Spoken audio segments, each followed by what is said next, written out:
जनसंख्या दिवस के दिन यूपी में नई जनसंख्या नीति का ऐलान हुआ। यूपी सरकार ने कहा, जनसंख्या से पर्यावरण पर असर पड़ता है, संसाधनों पर दबाव बढ़ता है, लिहाजा 2052 तक उत्तर प्रदेश की जनसंख्या को कंट्रोल करने का टारगेट है।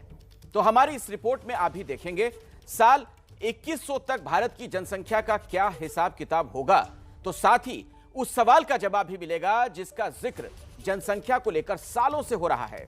और सवाल यह है, क्या मुसलमानों की आबादी हिंदुओं से ज्यादा हो जाएगी?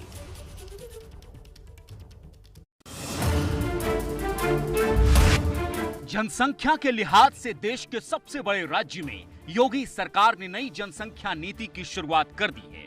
विश्व जनसंख्या दिवस के अवसर पर जनसंख्या नीति को लागू करने का कार्य आज प्रदेश सरकार कर रही है। इस मौके पर सीएम योगी ने कहा कि बढ़ती जनसंख्या विकास के रास्ते की सबसे बड़ी बाधा है और इससे गरीबी भी बढ़ती है। ये आंकड़े भी बताते हैं कि यूपी पर जनसंख्या का बोझ कितना बड़ा है और क्यों यहाँ नई जनसंख्या नीति की जरूरत थी। हालांकि इस आंकड़े में 2011 की जनगणना के मुताबिक देश और यूपी में अगर प्रजनन दर के आंकड़ों पर गौर करें तो भारत में प्रजनन दर 2.69 था, जबकि उत्तर प्रदेश में 3.15। हालांकि इस आंकड़े में अभी थोड़ी कमी जरूर आई है, पर यूपी में जनसंख्या पर नियंत्रण की जरूरत तो है। लेकिन योगी सरकार के फैसले पर सवाल भी है और सवाल इस ऐलान की टाइमिंग को लेकर है, क्योंकि अगले साल चुनाव है।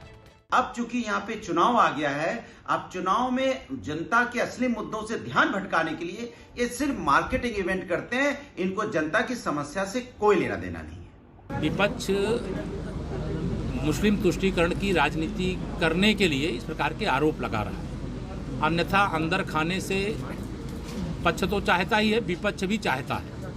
और हम जो भी काम करते हैं वो देश और प्रदेश के हित में काम करते हैं कि जनसंख्या नीति को लाने के फैसले का प्रदेश में तो स्वागत हो ही रहा है, पूरे देश में स्वागत है। चुनावी बरस में ऐसे फैसलों के पीछे विरोधियों का आरोप साफ है कि ये मुस्लिम लोगों को टारगेट करने के लिए है, पर सीएम योगी इसे हर तबके की बेहतरी के लिए लिया गया फैसला बता रहे हैं। हर तबके को इसके साथ जोड़ना होगा, मां और बच्चे के स्वास्थ्य को इसके साथ जोड़ना पड़ेगा। शासन की योजनाओं का लाभ 2014 के बाद से भारत सरकार ने आदरणीय प्रधानमंत्री जी के मार्गदर्शन में अनेक ऐसी योजनाएं लागू की हैं, जिन योजनाओं को लागू करके हम लोग एक बड़े तबके को इससे लाभान्वित कर सकते हैं। देश में जब जब जनसंख्या पर नियंत्रण की बात चली या कोई फैसला लिया गया, तब तब इसे हिंदू मुसलमान के चश्मे से देखा गया। देखो, रिस्क देने वाला, तरक्की देने वाला वो है। तुम्हारे बस में कुछ नहीं है, मेरे बस में कुछ नहीं है। इसलिए कुदरत के कानून से टकराना नहीं चाहिए। दरअसल देश की राजनीतिक जमात में दोनों तरह के लोग हैं। कोई जनसंख्या नियंत्रण की कोशिश को मुस्लिम आबादी पर हमले के तौर पर पेश करता है, तो कोई विस्फोट की कगार पर खड़ी देश की जनसंख्या के लिए मुसलमानों को ही कोसता है। आजादी के बाद से ही ये बहस का मुद्दा है कि आने वाले वक्त में मुसलमानों की आबादी हिंदुओं की आबादी से ज्यादा हो जाएगी। सालों से राजनीतिक नफा नुकसान के लिहाज से फैलाई जा रही इस धारणा पर आंकड़े क्या कहानी पेश करते हैं, आइए जरा इसे समझते हैं। सबसे पहले देखिए 2011 जनगणना में देश में हिंदू और मुसलमानों की संख्या कितनी थी। हिंदुओं की आबादी 96 करोड़ 62 लाख थी, मुसलमान 17 करोड़ 22 लाख।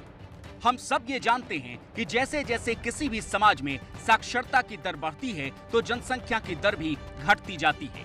मिसाल के तौर पर आप यूरोप को ले सकते हैं, कुछ यही अपने भारत में भी हुआ। आजादी के बाद से हर 10 सालों में की गई जनगणना में हमारी जनसंख्या दर में कमी आई है, चाहे वो हिंदू हो या मुसलमान। अगर 1991 से आंकड़ों पर गौर करें तो हिंदुओं की आबादी 23% बढ़ी, तो मुसलमानों की आबादी में 33% की बढ़ोतरी हुई। लेकिन 2001 की जनगणना पर गौर कीजिए, हिंदुओं की आबादी में बढ़ोतरी 23 से घटकर 20% पर आ गई, मुसलमानों की वृद्धि 33 से 29% पर आ गई। इसी तरह 2011 में हिंदुओं की जनसंख्या 17% बढ़ी तो मुस्लिमों की आबादी में 25% की वृद्धि हुई। अब गौर करने वाली बात ये कि 2001 की जनगणना में हिंदुओं की जनसंख्या वृद्धि दर 3% कम हुई तो मुसलमानों की वृद्धि दर में 4% की कमी आई। 2011 में हिंदुओं की वृद्धि दर 3% कम हुई तो मुसलमानों की वृद्धि दर में 4% की कमी रही। अगर इसी रफ्तार से हिंदू और मुसलमानों की आबादी बढ़ी तो 10 साल बाद मुस्लिमों की जनसंख्या में 4 करोड़ का इजाफा होगा, जबकि हिंदुओं की आबादी 16 करोड़ बढ़ेगी, क्योंकि हिंदू कुल जनसंख्या के करीब 80% के बराबर हैं। अब एक आंकड़ा और देखिए। 2021 में हिंदू मुस्लिम की आबादी के आकलन के मुताबिक मुसलमान 21 करोड़ हैं, हिंदू 112 करोड़।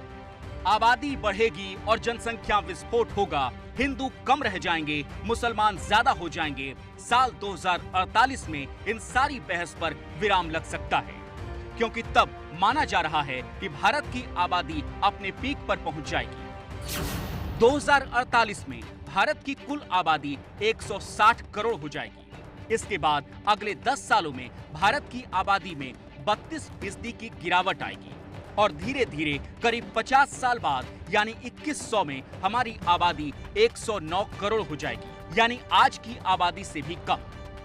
तब शायद देश के सामने हिंदू या मुसलमान में कौन ज्यादा है ये बहस का मुद्दा नहीं रहेगा। मुद्दा होगा युवाओं की आबादी और बुजुर्गों की आबादी।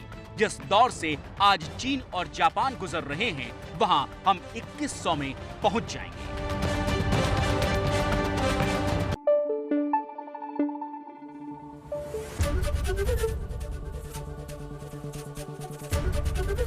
एबीपी न्यूज आपको रखे आगे।